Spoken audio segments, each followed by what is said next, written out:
Thank you, Senator, and thank you for asking me to be here today. The American public blamed the changes and uncertainties during the Vietnam War on our soldiers. They came home to be spit upon in airports and to see bumper stickers reading such things as, "Want to take a voyage to far-off places, meet exotic people, and kill them?" How must our Vietnam vets feel when they go through airports today and see our current veterans being applauded and praised? While serving as a combat nurse in Vietnam at the 85th Evacuation Hospital in Quy Nhon, I realized that dying so far away from home was the biggest fear of our boys. The soldiers in Vietnam only wanted to cherish the America of their dreams. When they opened their eyes in the hospital, just a tent or a Quonset hut, to see an American nurse standing there, relief flooded their faces. Sometimes tears came to their eyes. All they knew was a part of America was next to them, beside them, taking care of them. When they were told they had lost an arm or a leg or an eye, their first words were usually about America, about their home. A typical response was, "Charlie can't get me now, I'm going home." One of the big lessons we learned from Vietnam was even if we hate a war, we can still love our warriors. The California legislature has done a tremendous amount to help our veterans. The statutes you have passed are sensitive to their needs and quite often creative. I am honored to be here today, and I am thrilled that you want to do more. I was appointed to the Superior Court by Governor George Deukmejian in 1989 and nominated for the Court of Appeal by Governor Gray Davis in 2000, where I presently sit. I was on the Judicial Council for 3 years and on the Executive Board for the California Judges Association for another 3. In 2009, the first Veterans Court in California began, and the judge who started it, Judge Wendy Lindley, knew that I was a Vietnam vet and asked me to gather up some veterans of Vietnam to act as mentors, and those mentors are still to this day the core group that work in what is now known as the Veterans Treatment Court. At the time, it was known as the Combat Veterans Court. Since that time, I have been going over there on Tuesday afternoons, and I act as a mentor myself, usually to women, but not always. Also in 2009, the Veterans Working Group for California Courts was launched. I have been its head ever since then. We try to make sure that the courts are ready, willing, and able to implement veteran legislation. When we see an obstacle to veterans in our courts, we try to take action. As a few examples, we authored the Court Forum MIL 100 to try to identify veterans who are in our courts. We watch over legislation concerning veterans. We prevailed upon the California Department of Justice to change their computer program to help process the sealing of records that the legislature ordered. I was asked to write the article by Vietnam Veterans of America in their national publication, VVA The Veteran, and I wrote it about veterans courts in 2010, and shortly thereafter I received some letters from some lifers at Soledad who are Vietnam veterans. I wrote back to them and I said something like, "You know, you are in a position to help other veterans who end up in prison." Fast forward 5 years and I heard again from one of those Vietnam veterans in Soledad, a lifer, and he said that they were actively involved in a veterans clinic serving all veterans in our California prisons, and that they began a group called IVVA, which means Incarcerated Vietnam Veterans of America. I was asked to come to the prison on Memorial Day to speak. It was nothing short of heartwarming during the flag ceremony to see these men in Soledad, these men who had served their country in Vietnam and who are now serving life in prison. Half of them raised their flag and their hand in a military salute, and the other half held their hands over their hearts as the flag passed by. That was the beginning of a group of volunteer lawyers who each volunteered to represent one Vietnam veteran as the man comes up for parole. Training was at the parole board facility last September 28th. I have a lot of observations about that training. I won't give them right now. When I became aware that doctors with CDCR and the VA had developed a way to test for PTSD resulting from military service, I tried to figure out how to implement Dr. Scott Johnston's idea of having veterans with PTSD return to court for resentencing. Accordingly, I wrote to Secretary Kernan. I have two other thoughts, which are fertile ground for this committee's consideration, which I have in writing. Briefly, one involves getting our aging Vietnam veterans into treatment with CalVet and perhaps even with the VA before they appear before the parole board. It's the treatment that everybody said so far they should have received decades ago. The idea would be, and from what I've learned from the working with the volunteer lawyers, is that the kind of things that these lifers need before they appear before parole board, it involves self-examination. That is, they have low self-esteem, impulsivity, selfishness, anger, violence, addictions to drugs and alcohol, callousness, immaturity, ego, pride, misplaced loyalty. And when I heard the secretary talking about that some people from CalVets do get into the prisons, it just seems like such a perfect opportunity to teach, to work. It doesn't really take lawyers working with these people to prepare them for the parole hearing so much as it takes somebody to sit down with them and then force them to look within themselves, perhaps read books, write book reports, doing a timeline of their life to explain why they enabled themselves to commit these crimes and take responsibility for them. Both the secretaries are here. These Vietnam vets are now in their late 60s and early 70s, and it's just a prime time. This committee could do something to get those Vietnam vets, to force them to, otherwise they're going to die in prison. I'll stop there, except I want to tell you the other thing that I am suggesting, and that is that there should be education for California lawyers about veterans, because I think it is sorely needed. I'm familiar with some who maybe have been veterans who have taken an interest themselves kind of voluntarily, but you're suggesting maybe that some part of training in law school or sensitivity? No, I'm not, Senator. CE?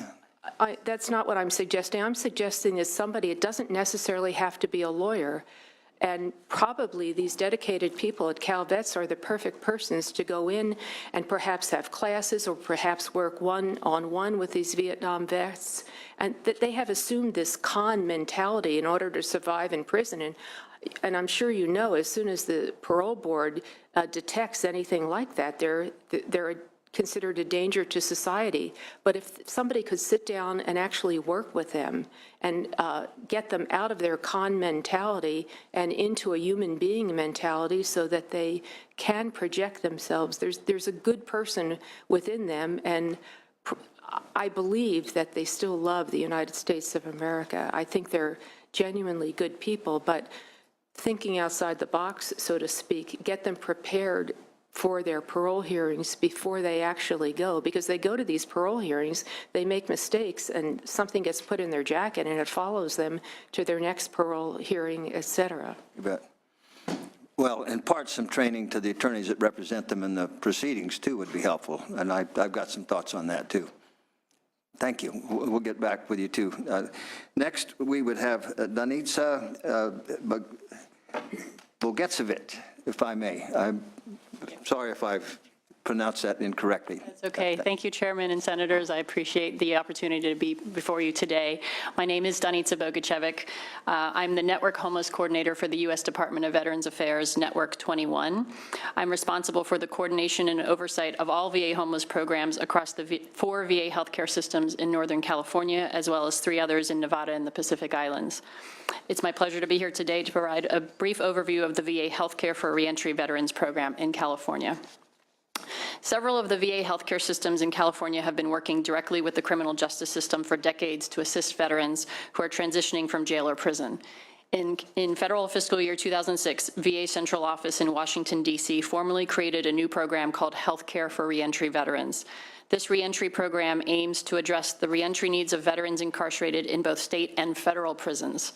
Reentry specialists provide outreach and pre-release assessments, referrals, and linkages to VA and community services, and short-term case management assistance upon release. In federal fiscal year 2009, VA developed the second part of our justice program, Veterans Justice Outreach, or VJO. Our VJO specialists work at the front end of the criminal justice system in the jails, treatment courts, and with law enforcement. And with all due respect to the previous panel, to correct the number of staff that we have in the state of California, we have 24 VJOs, federal VA employees who work in the front end of the justice system with the 24 treatment courts, the jails, and law enforcement. But my focus today is mainly on the reentry specialists who work with veterans incarcerated in CDCR. In California, we do have 2 full-time reentry specialists with the VA, as well as one who's located in Reno and has some responsibility for some prisons in the Sacramento area on the western side, as well as Nevada, so 2.5, so to say. We provide outreach and other services to veterans incarcerated in CDCR and federal prisons. These VA reentry specialists work with CDCR staff, the Transitional Case Management Program staff, Incarcerated Veterans Group, CalVet, County Veteran Service Officers, nonprofit partners, and other organizations, including some who are represented on the panel speaking today. While conducting outreach in CDCR, VA reentry specialists meet with incarcerated veterans who are preparing for reentry, but also with those who may have longer sentences, including lifers. They educate veterans about VA benefits, regulations that impact VA disability payments during incarceration, and how the VA reentry program may assist them with their transition from CDCR to the community. For those who are preparing for reentry, our reentry specialists conduct individual assessments and provide information and referral to VA and community programs for health, mental health, and substance abuse treatment, employment, housing, and other benefits. Veterans are provided with our guidebook for incarcerated veterans. I have a copy today and can certainly provide you with additional copies. It's a pretty big tome here. They're provided with copies of these guidebooks, which includes detailed information on a wide range of both VA and community resources, including federal and state benefits, information on all the county veteran service officers, locations of all VA hospitals and clinics in the state of California, including detailed information about the hours, locations, and services available through our VA homeless programs, where we have walk-in hours or drop-in clinics, where veterans can get direct referrals to shelters, housing, employment, and other services such as food banks, clothing banks, shower and laundry facilities. For those veterans who need a housing plan for their release, VA reentry specialists facilitate referrals and admission to VA residential treatment programs and to VA affiliated transitional housing programs. Our VA reentry specialists also work with CDCR's Transitional Case Management Program staff, or TCMP, to complete and process VA healthcare applications for those veterans who are preparing for reentry. Our reentry specialists help to expedite and track the progress of these applications and provide feedback to TCMP when the enrollment decisions have been made. This coordination allows incarcerated veterans to know in advance whether or not they qualify for the full array of VA healthcare services upon release, which helps them to plan for their treatment needs upon reentry to the community. In fiscal year 2013, the VA reentry program launched a new initiative called the Veterans Reentry Search Service, or VRSS. This program, which was piloted in California and 4 other states prior to the national launch, allows correctional systems to identify all veterans within their custody via comparison with the DoD list of all veterans who have served in the U.S. military, instead of just relying on self-report. On a monthly basis, CDCR is informed of veteran status for anyone in their custody, and VA reentry specialists are provided with even more detailed information on each incarcerated veteran that assists them with planning targeted outreach to prisons where veterans are preparing for release. The detailed information that we at the VA receive include such information as the name, full social security number, and date of birth, prisoner ID number, CDCR facility and cell location, parole release date, military discharge type, qualifying combat service, and military service-connected disability percentage for those who already have a disability rating through the VA. VRSS allows CDCR and the VA reentry specialists to make sure they know which inmates are veterans and to start the reentry planning process much more quickly. As stated earlier, the most recent VRSS reports show that there are over 6,300 incarcerated veterans in CDCR. Prior to using VRSS, many state prison systems did not track veteran status at all, and those that did could only do so based on inmate self-report, which tends to be underreported. Our own VA research shows that using VRSS allows for the correct identification of 2 to 3 times more veterans than are identified by self-report. So CDCR has been at the forefront of participating in VRSS to help identify veterans in their custody. In addition to our VA Healthcare for Reentry Veterans program, the US VA also has 2 other collaborative efforts with CDCR. One of these involves efforts to develop a process for conducting VA compensation and pension ratings exams for mental health disabilities by video teleconference for incarcerated veterans. This project is currently being developed between the Palo Alto Healthcare System and CTF Soledad. The other collaboration involves VA clinical staff providing training to CDCR clinicians on cognitive processing therapy. This is an evidence-based treatment intervention for those who have experienced trauma either in combat or non-combat situations. The VA provides a 3-day training, and CDCR staff participate in a minimum of 20 weekly case consultations by phone after the training is completed. Since the U.S. Department of Veterans Affairs is prohibited by federal law from providing treatment to veterans while they're incarcerated, having CDCR staff trained in this treatment modality allows CDCR staff to provide trauma treatment to veterans while they are still incarcerated. To date, over 20 CDCR clinical staff have been trained in this program through the VA. The VA is dedicated to continuing our work with veterans incarcerated in CDCR and our continued collaboration with the many partners who assist with veteran reentry. Thank you for allowing me to speak with you today, and I'm happy to answer any additional questions you may have. Thank you. Mr. Eric DeRosa, Lieutenant, California Training Facility, Soledad. Thank you, Mr. Chairman. I'm the directing supervisor of a unique program at the Correctional Training Facility in Soledad, California. This program was developed by incarcerated veterans who wanted to do something for other veterans coming into the system. They've developed a veteran service office within the prison system, the only of its type in the nation. This is has never been done anywhere else except at Soledad. Since this office opened in 2005, they've assisted in the recovery of over $15 million of earned benefits by veterans, which goes to their families, and they receive a percentage while they're incarcerated.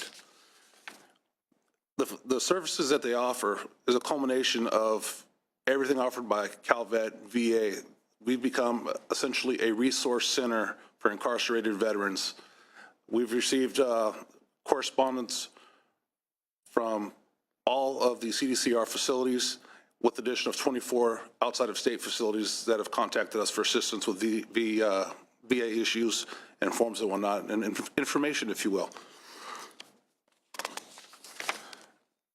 The unique environment we're in a correctional facility took trial and error to develop this program suited for that environment, establishing aiding with the high rate of successful claim and positive claims after filing notice of disagreements with the VA, and claims follow-up with the Board of Veterans' Appeals in Washington, D.C. In court in the U.S. Court of Appeals, we've had much success in getting inmates their benefits before they parole, and we've assisted in transitional housing and medical and everything else that the VA has to offer. We've been able to connect those services for those inmates before they parole. We work very closely with the Monterey County Office of Veterans Affairs, who assists with all of our claims. And that unique bond that we have with that office, I believe, is what makes the program very successful. I won't keep much of your time because I could rattle on and on about this. I would much rather answer questions that you may have for me. But it's a very unique program that I believe truly benefits our inmates. And the one statistic that I believe stands out apart from everything else is we have 523 inmates that we've assisted in successful parole, veteran inmates. And of those 523, only 3 have violated parole. That's an incredible record, Lieutenant DeRosa. Congratulations. Thank you, sir. And I thank you and your warden or wardens who have allowed that program to proceed.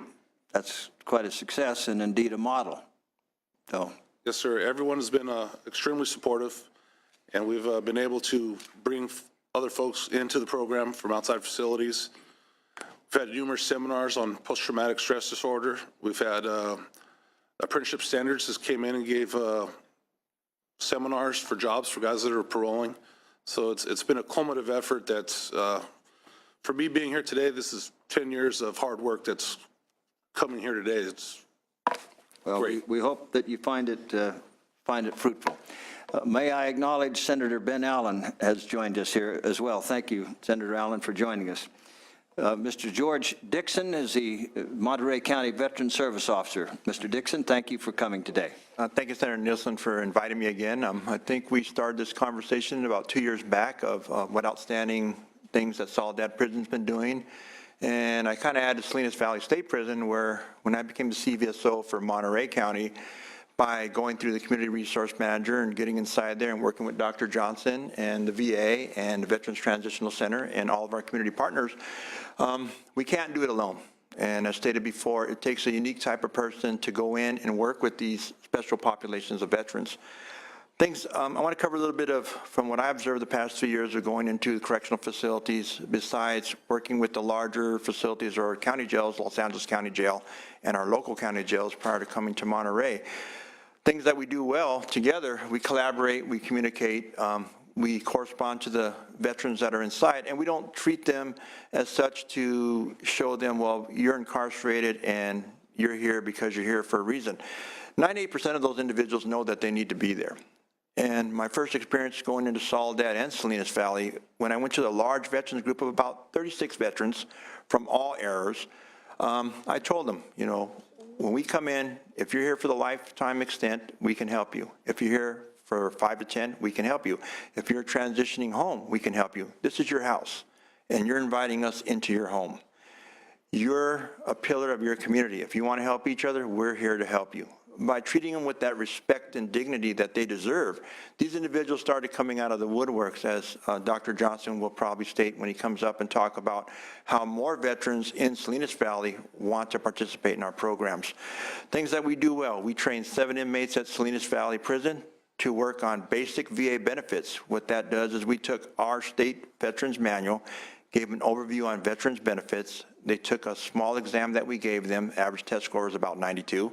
And these are 7 individuals in a level 4 facility that took the time to take the class with us.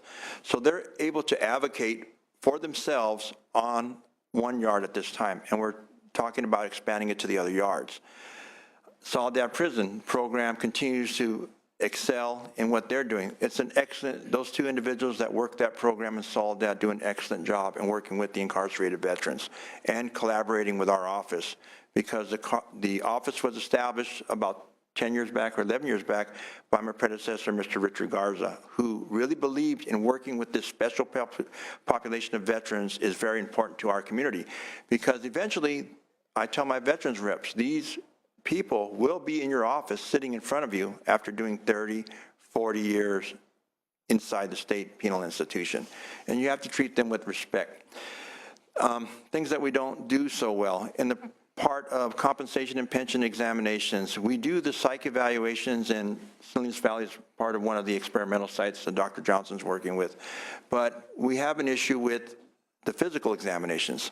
So a lot of the veterans' compensation and pension claims are disallowed because the physical exams cannot be completed.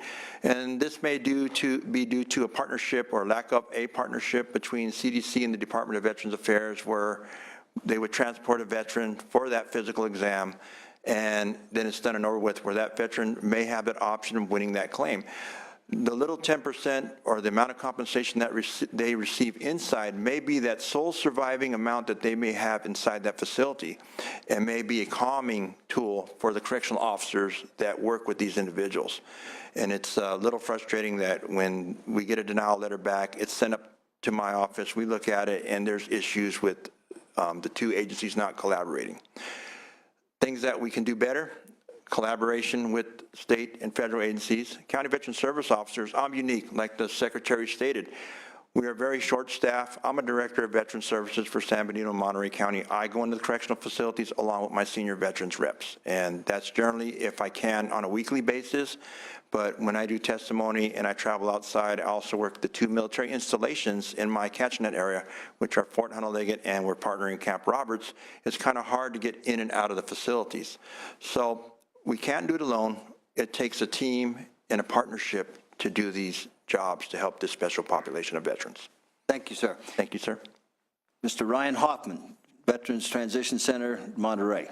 Good afternoon, and thank you for inviting me here today. As the panel knows, and the committee has said, I work for the Veterans Transition Center of Monterey County. I'm accompanied here today by VTC's Director, Colonel Terry Baer, and U.S. Army veteran Dan Scott, who is currently in our program. VTC is a 501c3 nonprofit that has been providing long-term transitional housing for homeless veterans since 1998. The VTC also provides a wide array of supportive services, including food, clothing, job assistance, and housing rental assistance. Annually, we provide support to over 1,200 veterans, and we find housing and employment for up to 200. My position at VTC includes case management, life skills coordinator, and outreach specialist. As part of my outreach duties, I make contact with veterans involved in the justice system in Monterey County Jail, with veterans under supervision with Monterey County Adult Probation, and veterans inside California Department of Corrections and Rehabilitation. VTC also works with the VA's Veterans Justice Outreach Specialist Program to help provide services for homeless veterans coming out of Veterans Treatment Court in Monterey and Santa Cruz counties. VTC started conducting outreach within CDCR in 2013 with California Training Facility, Soledad, and San Quentin State Prison. All these initiatives are currently unfunded but are incredibly effective and vital for our veterans looking to come home after serving indeterminate sentences. VTC today has provided services to 17 incarcerated veterans and conducted outreach with around 140. We have connected them with transitional housing, employment services, and rental assistance. VTC has successfully assisted 3 of these 17 veterans through the rehabilitation reintegration process. We currently have 14 veterans still in our Coming Home program. It has been my experience when our veterans come out from decades of incarceration, they face many challenges.